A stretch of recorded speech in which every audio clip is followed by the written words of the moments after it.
Between the two, between Baofu, which I think, Ms. Guo, ano po yung relation po natin sa Baofu?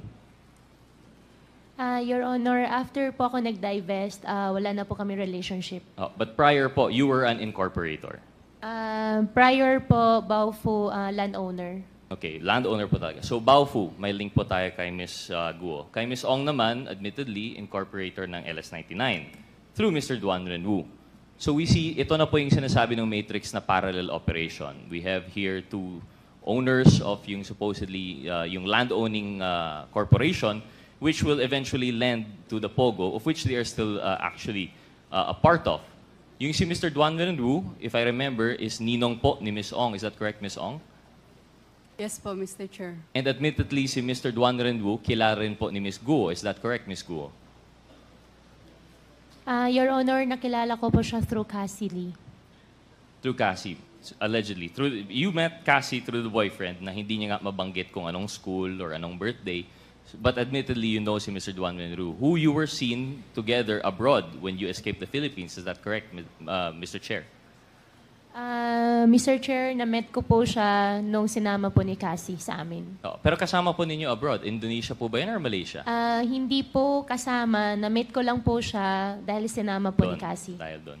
And Mr. Duan Renwu and Mr. Jiang Chen naman, paano mo po kilala, Ms. Guo? Siya po yung nag-arrange ng hotel nyo, di ba? Your Honor, hindi ko po kilala si Jiang Jie. Hindi nyo po kilala. Pero in-arrange lang po yung hotel nyo. Hindi po siya nag-arrange ng hotel namin. Hindi ko po siya kilala. Hindi niyo po kilala. Okay, we'll come back to that.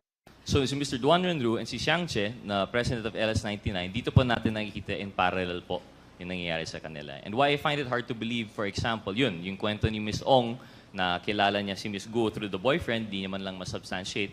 And kay Ms. Guo naman, although this might be hearsay for the committee, pero ako po personally, I hope you'd understand, di po ako naniniwala sa story na kayo po ay sa Tarlac from 0 to 38. Actually, Mr. Chair, can we ask the committee if naka-ready po yung photo? It was already shown before, pero yung class photo po ni Ms. Guo. Secretariat.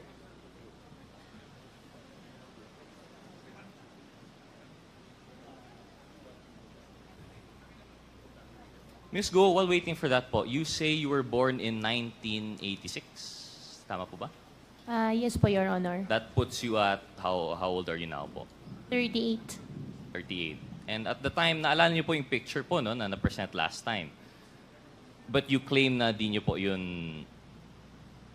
Ano pong picture, invoked Your your Honor? right. Yung picture, class picture niyo po.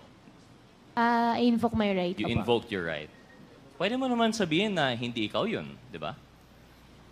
Your Honor, I hope you understand, sa sobrang dami na pong kaso na nasampahan po ngayon sa court, kaya anything po na isasagot ko po dito sa inyo might use against me po. Opo. Well, I think that's why I have a tendency not to believe you po. Kasi kung talagang hindi ikaw yan, I think you would have said that's not you.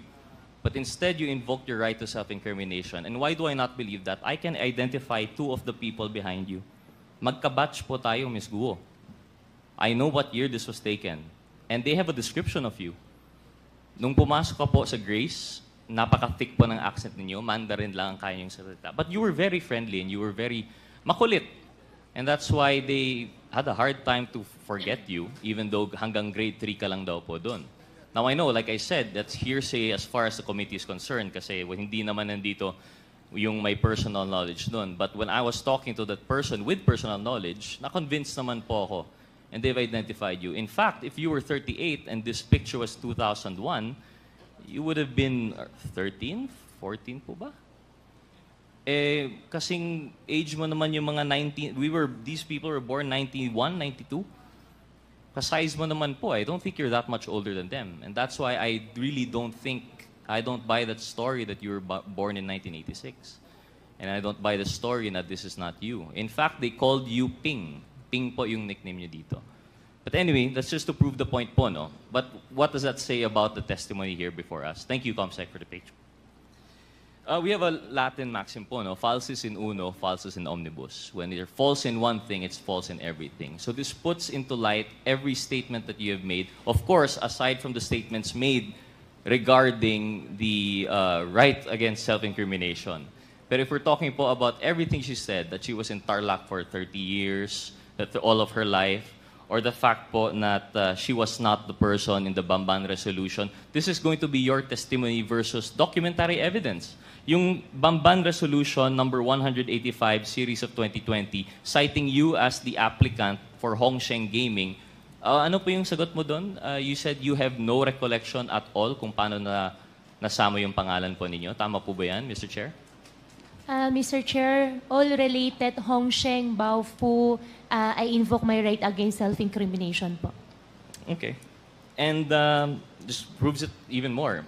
If you can't relate to us how you're related to the resto, then I guess the document stands po na may kinalaman po kayo sa Hongsheng. Another thing po, you claim na walang Filipinos involved sa escape.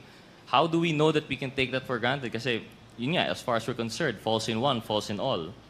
And then, of course, the allegations that 3.2 billion was transferred to Hongsheng through the partners mentioned earlier. And it's parallel also because I remember, if I'm not mistaken, Chair Dan Fernandez mentioned there was also a similar transfer going on between Mr. Duan Renwu and Ms. Cassandra Ong.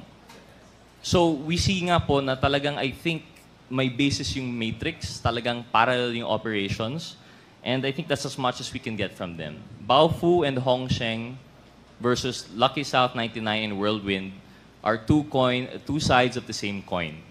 They're parallel operations held by a consistent cast of characters, and now that the Quad-Com is digging deeper, we're now moving up the ladder.